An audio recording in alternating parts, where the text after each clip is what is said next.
கிறிஸ்துவில் அன்பானவர்களே, இயேசு கிறிஸ்துவின் நாமத்திலே உங்களை நான் வாழ்த்துகிறேன். இந்த கர்த்தருடைய வசனமானது இந்த தியானத்திற்கென்று நாம கர்த்தருடைய வசனத்தை தேடுகிற போது அற்புதமான வார்த்தைகளை அவர் கொடுக்கிறது ரொம்ப ஆச்சரியமா இருக்கு. நான் இன்றைய இந்த கர்த்தருடைய தியானத்திற்கு நான் வச்சிருக்கிற ஒரு தலைப்பு என்னன்னு கேட்டீங்கன்னா, மனம் திரும்பலாம் வாங்க. மனம் திரும்பலாம் வாங்க. என்னங்க மனம் திரும்பலாம் வாங்கன்னா, அப்ப நாங்கெல்லாம் மனம் திரும்பாம இருக்கிறோமா? நாங்க ஞானஸ்தானம் எடுத்துட்டோம்ல, நாங்க திருவிருந்து எடுக்கிறோம்ல, நாங்க தினமும் ஆலயத்துக்கு வாரம் ஒரு முறை போறோம்ல, அப்ப நாங்க மனம் திரும்பாம இருக்கிறோமா அப்படின்னா, நான் தெரிந்து கொண்ட விஷயங்களை நான் உங்களோடு பகிர்ந்து கொள்ளுகிறேன். ஏன்னா நானும் இன்னமும் மனம் திரும்ப வேண்டியது இருக்கு. அதனால நான் அனுதினமும் ஆண்டவருடைய ஆலயத்துக்கு போறவன், தினமும் கர்த்தருடைய ஆலயத்துல இருப்பேன். நீங்க பாக்குறீங்களே, இந்த ஆலயத்துல தினமும் இருப்பேன். தினமும் கர்த்தருடைய வசனத்தை வாசிப்பேன், தினமும் ஜெபம் பண்ணுவேன், தினமும் கர்த்தருக்கென்று அந்த ஊழியத்தை செய்ய வேண்டும் என்கிற ஒரு ஆசையில நான் தினமும் ஒரு காணொளி பதிவு செஞ்சு பதிவிடுவேன். ஆனாலும் நான் மனம் திரும்ப வேண்டியது இருக்கு அப்படிங்கிற ஒரு உணர்வு எனக்குள்ள இருந்துகிட்டே இருக்கு. ஆண்டவரோட சமூகத்துல கேட்டேன், என்னன்னு, ஆண்டவரே என்ன இது, நான் மனம் திரும்பணுமா, மனம் திரும்ப வேண்டிய விஷயம் இருக்கா அப்படின்னா, அவர் என்ன சொல்றாருன்னா, மனம் திரும்பினதற்கேற்ற கனிகளை நீங்க கொடுக்குறீங்களான்னு கேட்கிற. மனம் திரும்பிட்டேன்னு சொல்றீங்க, சந்தோஷம். கிறிஸ்துக்குள்ள வாழ்றேன்னு சொல்றீங்க, சந்தோஷம். எல்லாவற்றையும் நான் ஏற்றுக்கொள்ளுகிறேன். ஆனா நீங்கள் மனம் திரும்பினதற்கான கனிகளை கொடுக்குறீங்களா அப்படிங்கிற. என்ன ஒரு ஆச்சரியம் பாருங்க. அப்ப மனம் திரும்புதலுக்கு ஏற்ற கனினா என்ன? அப்ப ஆவியின் கனிகள். கலாத்தியரை எடுத்து அதுல 5ஆம் அதிகாரத்துல ஆவியின் கனிகள் என்று 9 விதமான கனிகளை அங்கே கடவுள் சொல்லியிருக்கார். அப்ப இந்த கனிகளை நாம கொடுக்கிறவர்களா இருக்கிறோமா, இந்த கனிகளை நாம கொடுக்கிறோமா அப்படிங்கிறத நம்ம பாக்குறப்போ நிறைய விஷயங்கள் அதுல இருந்து நமக்கு வெளிப்படுது. சரி, ஆவியின் கனிகள் அந்த 9 இருக்கே, அதெல்லாம் நமக்குள்ள இல்லாம இருக்கா? மாமிசத்தின் கிரியைகள் நமக்குள்ள இல்லையா? ஆவியின் கனிகள் நமக்குள்ள இருக்கா அப்படின்னா, முதல் மாமிசத்தின் கிரியைகளை பார்த்துட்டு அதுக்கப்புறமா நம்ம மனம் திரும்புதலுக்கு ஏற்ற கனியை கொடுக்கிறோமா அல்லது மனம் திரும்பி இருக்கிறோமா அப்படிங்கிறத பார்க்கணும். ஆண்டவர் சொல்றாரு, பரலோக ராஜ்யம் சமீபமா இருக்கிறது, மனம் திரும்பி சுவிசேஷத்தில் நீங்க நம்பிக்கை வைங்க. இது ஞானஸ்தானம் எடுக்கிறப்ப நாம என்ன சொல்லி எடுக்கிறோம்? நான் மனம் திரும்பிட்டேன். திருவிருந்து எடுக்கிறப்ப ஒவ்வொரு வாரத்திலையும் அல்லது ஒவ்வொரு மாதத்தின் முதல் 3ஆம் ஆகிய 2 வாரங்களிலும் நாம திருவிருந்து எடுக்கிறப்ப என்ன சொல்றோம்? மனம் திரும்பிட்டோமா, மனம் திரும்பிட்டோம். நம்ம நல்லா யோசிச்சு பார்க்கணும், உண்மையிலேயே நம்ம மனம் திரும்பி இருக்கிறோமா அப்படின்னு. எதெல்லாம் மனம் திரும்பாததற்கான அடையாளம் அப்படின்னு வேதம் சொல்லுதுன்னா, வீட்டுல மனைவியின் இடத்துல அன்பா இருக்கிறோமா? யோசிச்சு பாருங்க. அன்பா இருக்கிறோமா? எல்லாத்திட்டையும் அன்பு செலுத்துறோமா? எல்லோரிடத்திலையும் அன்பா இருக்கிறோமா அப்படிங்கிறத யோசிச்சு. அதாவது மனைவி கணவன் இடத்துல அன்பா இருக்கிறாங்களா? பெற்றோர்கள் பிள்ளைகள் இடத்துல அன்பா இருக்கிறாங்களா? மற்றவங்களை பத்தி ஏன் பேசுறோம்? நாம நம்மை பத்தியே பேசிக்குவோம். நாம எல்லோரிடத்திலையும் அன்பு செலுத்துறோமா? அப்படி நம்ம அன்பு செலுத்தலைன்னா நாம மனம் திரும்பலன்னு. நம்ம சொந்தக்காரன், அண்ணன், தம்பி, பிள்ளை, மகன், மனைவி, இப்படி தன் உறவுகளுக்குள்ளேயே அன்பு செலுத்திக்கிட்டு இருந்தா அது ஆவியின் கனி அல்ல. பிறன், மற்றவன், அறியாத ஒருவன், அவன் மேல அன்பு செலுத்துறதா இருக்கணும். புதுசா ஒருத்தனை சந்திக்கிறோம், அவனுக்கு ஒரு தேவை இருக்கு, அவன் மேல அன்பு செலுத்தி அவன் தேவையை பூர்த்தி செய்கிறதாக இருக்கணும். அதுதான் மனம் திரும்புவதற்கேற்ற ஒரு கனி. நம்ம சொந்தக்காரனுக்கு, அப்பாவுக்கு, அம்மாவுக்கு, அண்ணன் தம்பிக்கு செய்யறதல்ல அந்த கனியின் வெளிப்பாடு. இயேசு கிறிஸ்து எங்க இருந்தாரு? நாம எங்க இருக்கிறோம்? நாம மனம் திரும்பணும், நாம படிக்கணும், நாம விழிப்புணர்வு அடையணும், நாம எல்லா விதத்திலையும் என்ன பண்ணணும்? ஜெயிக்கணும். அப்படிங்கிற எத்தனையோ ஆயிரம் ஆண்டுகளுக்கு முன்பால இயேசு கிறிஸ்து பிறந்து இப்ப இருக்கிற நமக்கு இனிமேல் வரப்போகிறதுக்காகவும் ஒரு வழியை காட்டி அன்பு செலுத்தி இருக்கிறாரு. அதுதான் கனி தருகிற அன்பு. உறவுகள் மீது வைப்பது கனி தருகிற அன்பு அல்ல. அப்ப இப்ப பாருங்க, நம்ம அன்பு செலுத்துறோமா? அப்படி செலுத்தலைன்னா நாம மனம் திரும்பல அப்படின்னு அர்த்தம். ரெண்டாவது சொல்றாரு பாருங்க, சந்தோஷம். இந்த சந்தோஷம் நம்முடைய வாழ்க்கையில நினைச்சிருக்கா? சில பேர் சொல்லுவாங்க, இந்த பிரதர் இருந்தாருன்னா அந்த இடம் கலகலன்னு இருக்கும், எல்லாரும் சந்தோஷமா இருப்பாங்க. பவுல் கூட சொல்றாரு, நீங்கள் கிறிஸ்துவுக்குள் எல்லாம் சந்தோஷமா இருங்க. மறுபடியும் சொல்லுகிறேன், நீங்க எல்லாம் சந்தோஷமா இருங்கன்னு சொல்றாரா இல்லையா?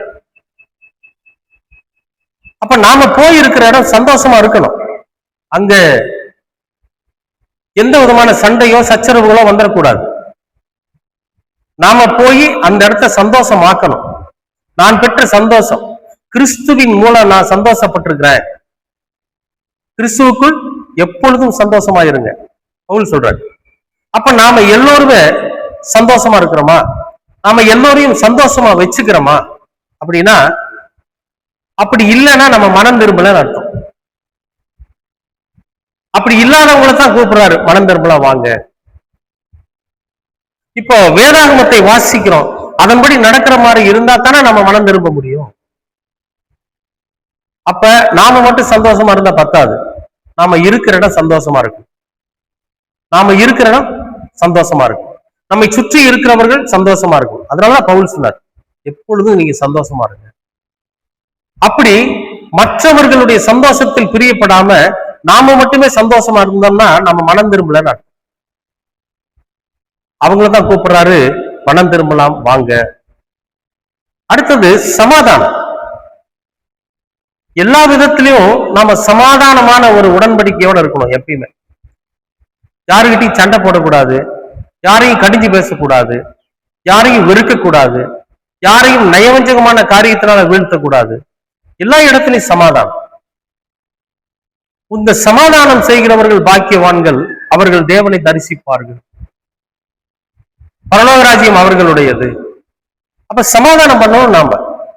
நாம போற இடத்துல சண்டையை உண்டு பண்ணிட்டு ஒருத்தருக்கு ஒருத்தர் விரோதமா சண்டையை உண்டு பண்ணிட்டு வந்துட்டோம்னு வைங்களேன், நாம மனம் திரும்பலன்னு அர்த்தம்.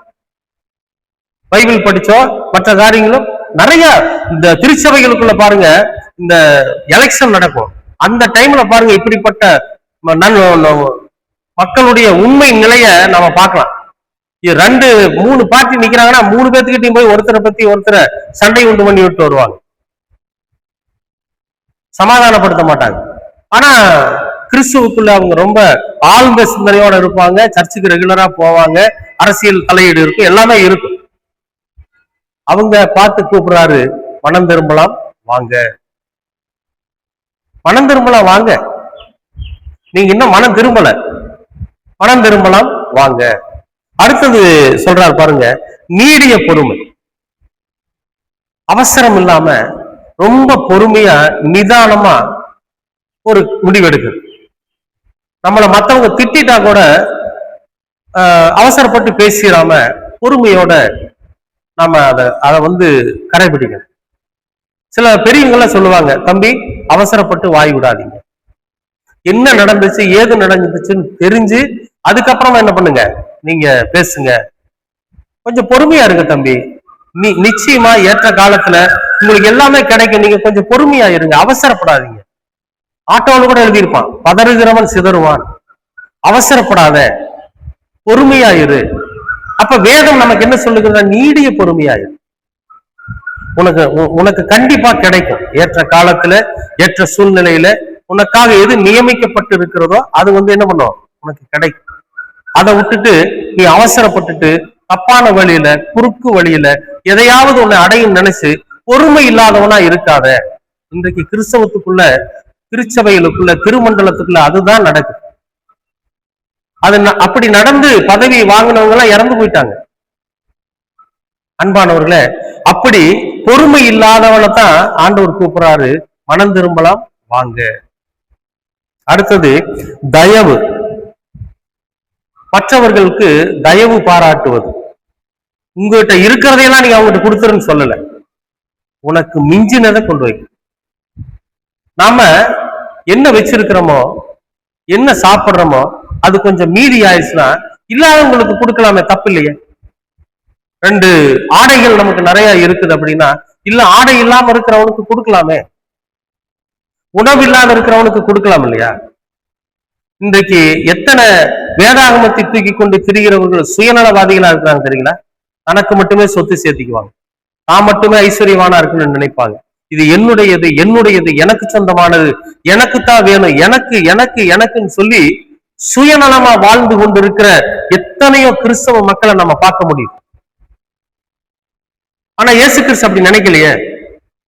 எல்லாம் எனக்கு தான் சொந்தம், இந்த வானமும் பூமியும் நீங்கள் பார்க்கிற எல்லாம் எனக்கு சொந்தம், இது நான் மட்டும்தான் இதை நான் சுதந்திரிப்பேன், இது எனக்கு மட்டும்தான் உரிமையானதுன்னு அவர் சொல்லலையே. என் நாமத்தின் மீது விசுவாசம் உள்ளவராய் ஏற்றுக்கொண்டவர்கள் எத்தனை பேர்கள் அத்தனை பேரும் பிதாவுக்கு பிள்ளை ஆயிருங்க, இந்த உலகமும் அதில் உள்ளவைகள் எல்லாம் உங்களுடையது, எனக்கு என்ன கொடுத்தாரோ அதை நீங்களும் வாங்கிக்கங்கன்னு சொல்லி தயவு பாராட்டினாரே. இன்னைக்கு நாம அப்படி தயவு பாராட்டுறோமா? அப்படி தயவு பாராட்டாம இருக்கிறாங்க இல்லையா, அவங்களதான் கூப்பிடுறாரு, என்னன்னு? மனம் திரும்பலாம் வாங்க. நீங்க இன்னும் மனம் திரும்பல. வேதத்தை போதிச்சா பத்தாது, போதிக்கிறதின்படி நடக்கணும். வேதத்தை வாசிச்சா மட்டும் பத்தாது, மனம் திரும்பலாம் வாங்க. நீங்க எப்பொழுது தயவு செய்கிற குணம் உங்களுக்குள்ள இல்லையோ, சுயநலமாக வாழ்ந்து கொண்டு இருக்கிறீர்களோ, நீங்க என்னதான் பைபிள் படிச்சும் பிரயோஜனம் இல்லை, ஜெபம் பண்ணி பிரயோஜனம் இல்லை, மனம் திரும்பலாம் வாங்க. அடுத்தது சொல்றாருங்க, நற்குணம், நல்ல குணம், குணசாலியான ஸ்திரீ. பார்த்திருக்கிறீங்களா? நல்ல குணசாலியான ஸ்திரீ, நல்ல பெண் வீட்டையே கட்டிடுவோம். குணசாலியான ஸ்திரீ குடும்பத்தை காப்பாற்றுவா. குணசாலியான மனிதன் குடும்பத்தை கட்டி காப்பான். குணசாலியான மக்கள் திருச்சபைகளை கட்டி காப்பாங்க. நல்ல குணம் இருக்கணும். நல்ல குணம் என்னன்னா, யாருமே கெட்டு போயிடக்கூடாது, யாருக்கும் தீங்கு நடந்துடக்கூடாது. நாம கொடுக்கிற சாப்பாடு கூட கெட்டு போன சாப்பாட்டா ஒருத்தர் கொடுத்துடக்கூடாது. அவங்க நல்லா சாப்பிடணும். சாப்பிட்டீங்களாப்பா? தமிழ்நாட்டுல ஒரு மிகப்பெரிய நல்ல குணம் என்ன தெரியுங்களா? ஒருவரை சந்திச்சீங்கன்னா உடனே சாப்பிட்டீங்களா, நல்லா இருக்கீங்களா, சுகமா இருக்கிறீங்களா, நலம் விசாரிப்பது. மூஞ்சியை திருப்பிட்டு போறதில்லை, அல்லது ஸ்டேட்டஸ் பார்த்து போறதில்லை. நமக்கு ஈக்குவலா இருக்கிறவனை பார்த்து நம்ம விசாரிக்கலாம். அப்படி இல்லைன்னா அவ யாருங்க நமக்கு கீழே இருக்கிறான் அப்படின்ட்டு ஒரு தாழ்வு நிலையை கொண்டு வந்து நிறுத்தி தன்னை கௌரவப்படுத்திட்டு மேன்மைப்படுத்திட்டு மூஞ்சி திருப்பிட்டு போறான் பாத்தீங்களா? அது நல்ல குணம் இல்லை. அனைவரையும் பார்த்து விசாரிக்கிறாங்க பாத்தீங்களா? அதான் நல்ல குணம். நல்லா இருக்கீங்களா, சாப்பிட்டீங்களா, டீ சாப்பிடுறீங்களா, எப்படி குணம் பாருங்க. பிள்ளைகள் நல்லா இருக்கிறாங்களா? தூர தேசத்துல ஒரு பையன் வேலைக்கு போனதா சொன்னீங்களே, அவன் நல்லா இருக்கானா? வீட்டுல அம்மா நல்லா இருக்காங்களா? டெய்லி ஜெபம் பண்றீங்களா? கர்த்தர் உங்களை ஆசீர்வாதமா வச்சிருக்காரா? நல்லா விசாரிக்கணுங்க. அதுதான் நல்ல குணம். அப்பதான் அந்த அவர்களுக்குள்ள இருக்கிறது என்னன்னு நமக்கு தெரியும், நாம தயவு செய்ய முடியும். நகோமி மோவாப் தேசத்துல இருந்து பெத்லகேமுக்கு வந்துடுறாங்க. பெத்லகேம்ல வந்தோன்னு நலம் விசாரிக்கிறாங்க. அப்பத்தின் வீடு, பெத்லகேம்னா அப்பத்தின் வீடுன்னு அர்த்தம். இந்த அப்பத்தின் வீட்டுல குடியிருக்கிற பிள்ளைகள் என்ன பண்றாங்க? நகோமியை பார்த்து நலம் விசாரிக்கிறாங்க. நகோமி நல்லா இருக்கிறியா? நகோமி சுகமா இருக்கிறியா? நகோமி உன் குடும்பம் எப்படி இருக்கு? நலம் விசாரிக்கிறாங்க. நல்ல குணம் உள்ளவங்க அவங்க. அவர்களிடத்தில் தான் நகோமி தன்னுடைய வேதனையை சொல்றா. என்னன்னு, இனிமே என்ன நகோமின்னு கூப்பிடாத, நகோமினா இன்பமானவன் அர்த்தம், என்ன மாறாள்னு கூப்பிடு. ஏன்னா என்னுடைய வாழ்க்கை கசந்து போயிடுச்சு, கர்த்தர் எனக்கு விரோதமா இருக்கிறாரோ என்னமோ தெரியல, என் வாழ்க்கை கசப்பா இருக்கு, என்னை மாறாள்னு கூப்பிடு. மனசுக்குள் இருக்கிற வேதனைய யாருகிட்ட சொல்றார்? நல்ல குணம் உள்ளவர்கிட்ட சொல்றார். அதற்கான வழி அங்கே ஆயத்தப்படுத்தப்படுகிறது. அவள் நலமாக வாழ்வதற்கான வழி அங்கே பிறக்கிறது. அந்த மாதிரி நாம நம்மிடத்துல ஏதாவது குறைகளை சொல்லி, தன் குடும்ப சூழ்நிலையை சொல்லி அழுகிறாங்க இல்லையா, அவங்களுக்கு ஒரு நல்வழியை பிறக்க வைக்கணும்னா நாம நல்ல குணம் உள்ளவர்களா இருக்கும். அவன் கிடக்கிறான், அவன் எப்ப பார்த்தாலும் அப்படிதாங்க சொல்லிட்டு இருப்பான் அப்படின்னு பைபிளை தூக்கி வேதம் பிரசங்கிக்கிறவங்க அப்படி சொல்லிட்டு போனாங்கன்னா அவங்கள பார்த்துதான் இந்த வேதம் சொல்லுகிறது, மனம் திரும்பலாம், வாங்க வாங்க மனம் திரும்பலாம். நீங்க என்ன மனம் திரும்பல? அடுத்தது சொல்றாரு பாருங்க, விசுவாசம், நம்பிக்கை, கடவுள் மேல நம்பிக்கை, மனிதர்கள் மீது நம்பிக்கை, நம்பிக்கை வைக்கணும். அவநம்பிக்கையோட இருக்கவே கூடாது. ஆண்டவர் ஒரு வாக்குத்தத்தத்தை கொடுத்து நிறைவேற்றுவன் என்று சொல்லிட்டா கண்டிப்பா நிறைவேற்றுவார். ஏற்ற காலத்துல நமக்கு எது தேவையோ அதை கர்த்தர் நிச்சயமாக கொடுப்பார். அப்படி கொடுக்கறதாங்க ஆண்டவரோட வேலை. கொடுக்க மாட்டேன் இருக்கிறவர் சொல்ல மாட்டாருங்க, நம்மகிட்ட சொல்லிட்டாருன்னா கண்டிப்பா கொடுப்பார். அப்ப அவர் மேல நம்ம நம்பிக்கை வைக்கணும், விசுவாசம் வைக்கணும், முழு நம்பிக்கையோட இருக்கணுங்க. விசுவாசித்தால் தேவனுடைய மகிமையை காணணும். ஆண்டவர் என்னுடைய அண்ணனை உயிரோட எழுப்புவாருங்கிற விசுவாசம் நீ வை, தேவனோட மகிமையை பார்ப்பா, அவன் உயிரோட எந்திரிக்கும். செத்தவனை உயிரோட எழுப்புனது அந்த நம்பிக்கைங்க. செத்து கிடந்த லாசரு, நாரி போன அந்த லாசருவை உயிரோடு எழுப்பினது யாருங்க? இயேசு கிறிஸ்து உயிரோடு எழுப்பினார் இல்லையா? அங்க நடந்தது என்ன? அவன் சகோதரிகள் வச்ச நம்பிக்கை. நீ விசுவாசம் வையே, தேவனோட மகிமையை பார்க்க முடியும். அப்ப கடவுள் மேல நம்பிக்கை இல்லாம இருமனம் உள்ளவர்களா நீங்க இருந்தீங்கன்னா உங்களைத்தான் கூப்பிடுறாரு, வாங்க மனம் திரும்பலாம், நீங்க வாங்க மனம் திரும்பலாம். அவநம்பிக்கையா இருக்கிறவங்களை பார்த்து சொல்றாரு, வாங்க மனம் திரும்பலாம். அவிசுவாசமா இருக்கிறவங்களை பார்த்து சொல்றாரு, வாங்க மனம் திரும்பலாம். சாந்தம், இந்த சாந்தமா இருக்கிறவங்க ரெண்டு பேரும் ஒரே மாதிரி இருப்பான். சாந்தமா இருக்கிறவங்க அமைதியா இருப்பான், நயவஞ்சகன் அமைதியா இருப்பான். அப்ப வேறு விரிச்சு பார்க்கணும். சாந்தம் குணம் நமக்குள்ள வேணும். யாரையும் எடுத்தெறிஞ்சு பேசக்கூடாது, யாரையும் முகத்தில் அடிச்ச மாதிரி பேசக்கூடாது, அமைதியா இருக்கும், சாந்தமா இருக்கும். யார் எதை பேசினாலும் முதல்ல அவங்க என்ன சொல்றாங்களோ அதையெல்லாம் கேட்டுட்டு அதற்கான பதிலை நாம சொல்லணும். அதான் சாந்த குணம். எடுத்த கவுத்தன் பேசி எல்லாத்தையும் கெடுத்துடக்கூடாது. அந்த நம்ம இடத்துல தன்னோட வேதனையை ஒருத்தர் சொல்றாங்கன்னா அந்த வேதனையை முழுசா கேட்கணும். நம்ம இடத்துல ஒருத்தர் தன்னோட குடும்பத்துல நடக்கக்கூடிய சூழ்நிலையை சொல்றாங்கன்னா அதை முழுசா கேட்கணும். கேட்டு அதற்கான தீர்வு என்னன்னு நம்ம சொல்லணும்.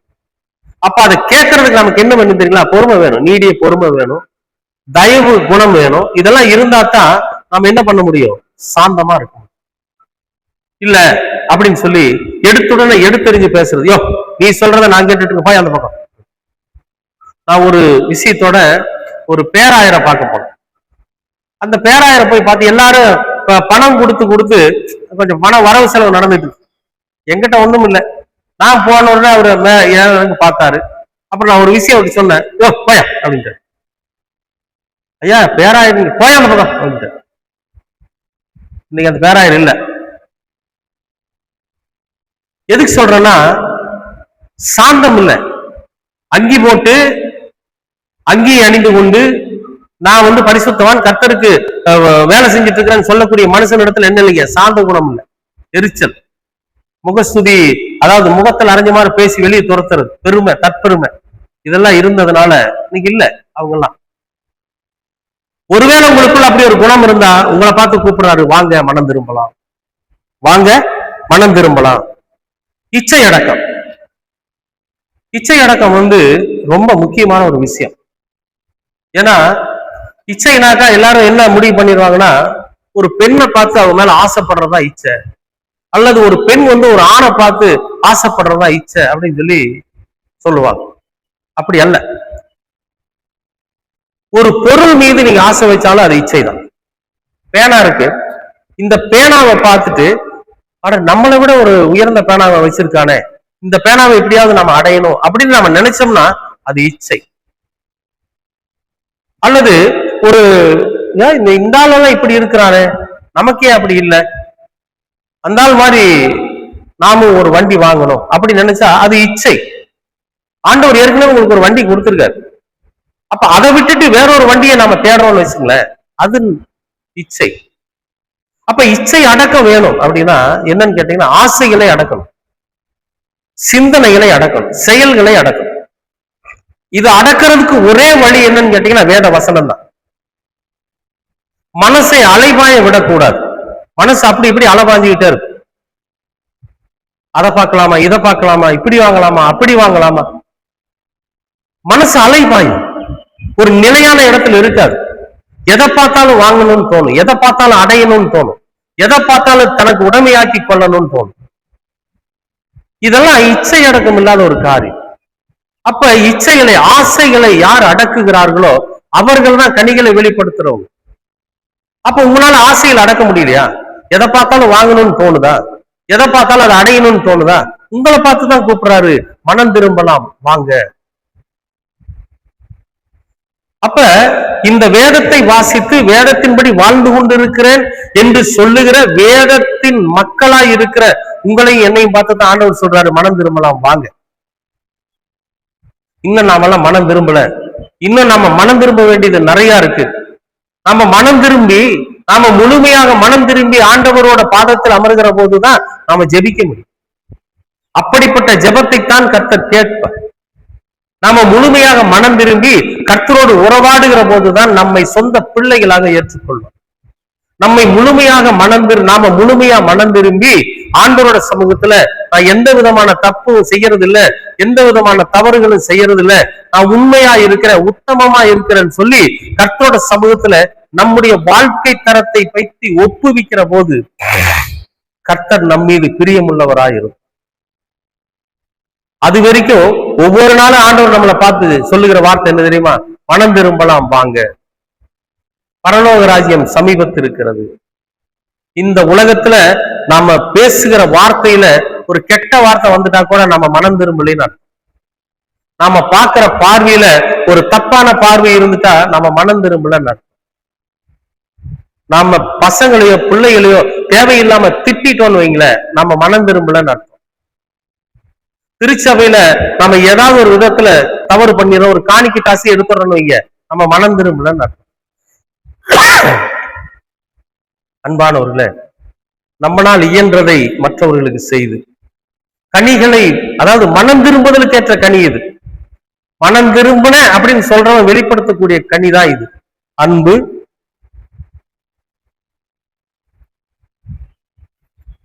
சந்தோஷம், சமாதானம், நீடிய பொறுமை, தயவு, நற்குணம், விசுவாசம், சாந்தம், இச்சையடக்கம். இதெல்லாம் மனம் திரும்பிட்ட அப்படின்னு சொல்ற நீங்களும் நானும் வெளிப்படுத்தக்கூடிய கனிகள். அப்படி வெளிப்படுத்தலைன்னா நம்ம எல்லாரையும் பார்த்து ஆண்டவர் என்ன சொல்றாருன்னா, மனம் திரும்புங்க. நீங்க இன்னும் மனம் திரும்ப வேண்டியது நிறைய இருக்கு. அதனாலதான் கர்த்தருடைய ஊழியத்தை செய்து கொண்டிருக்கிற நானும் என்ன சொல்றேன்னா, மனம் திரும்பலாம் வாங்க. நம்ம எல்லாருமா சேர்ந்து நம்மிடத்தில் இருக்கிற குற்றங்கள் குறைகளை எல்லாம் அலசி ஆராய்ஞ்சு பார்த்து அதையெல்லாம் கர்த்தரோட சமூகத்துல ஒப்படைச்சிட்டு நாம முழுமையாய் மனம் திரும்பினவர்களாக கர்த்தரை இறுக பிடிக்கக்கூடியவர்களா இருக்கணும். அதனாலதான் கூப்பிடுறேன், மனம் திரும்பலாம் வாங்க. வருவீங்களா? இந்த காணொலியை பார்க்கிற நீங்க எல்லாருமே என்னன்னா, நம்மிடத்தில் இருக்கக்கூடிய குறைகளை கர்த்தரோட சமூகத்துல சொல்லிட்டு, ஆண்டவரே மனம் திரும்புறோம், எங்களை ரட்சிக்கிறதுக்கு வாங்க, நாங்கள் மனம் திரும்புகிறோம், எங்களை ஆசீர்வதிப்பதற்காக வாங்க, நாங்கள் மனம் திரும்புகிறோம், எங்களோடு உறவாடுவதற்கு வாங்கன்னு சொல்லி கர்த்தரை நோக்கி கூப்பிடலாமா? அன்பின் பரலோக பிதாவே, உம்முடைய அற்புதமான இந்த அழைப்பிற்காக நன்றி ஆண்டவரே. நீர் எங்களை அழைத்திருக்கிறீர். நாங்கள் மனம் திரும்புதலுக்கேற்ற மனம் திரும்பினதற்கேற்ற கனியை வெளிப்படுத்துகிறவர்களாக இருக்க நீங்க எங்களுக்கு ஞானத்தையும் அறிவையும் கொடுங்க. எவ்வளவுதான் நாங்கள் வேதத்தை வாசித்தாலும், எவ்வளவுதான் நாங்கள் திருச்சபையில ஆலயத்திற்கு வந்தாலும், அவ்வப்போது நாங்கள் மாமிசத்தின் கிரியைகளை வெளிப்படுத்துகிறவர்களாக இருக்கிறோம். ஆவியின் கனிகளை வெளிப்படுத்தாதவர்களாக இருக்கிறோம். ஆண்டவரே, ஆவியின் கனிகள், அதாவது மனம் திரும்பினதற்கேற்ற கனிகளை நாங்கள் வெளிப்படுத்தி உம்முடைய ரட்சிப்பின் கனியை சுதந்திரிக்க நீர் எங்களுக்கு கிருபை பாராட்டுங்க. நீர் எங்களை அழைக்கிறீர், ரட்சிப்பை பெறலாம் வாங்க என்று. ரட்சிப்பை பெறுவதற்கு முன்பு நாங்கள் மனம் திரும்பி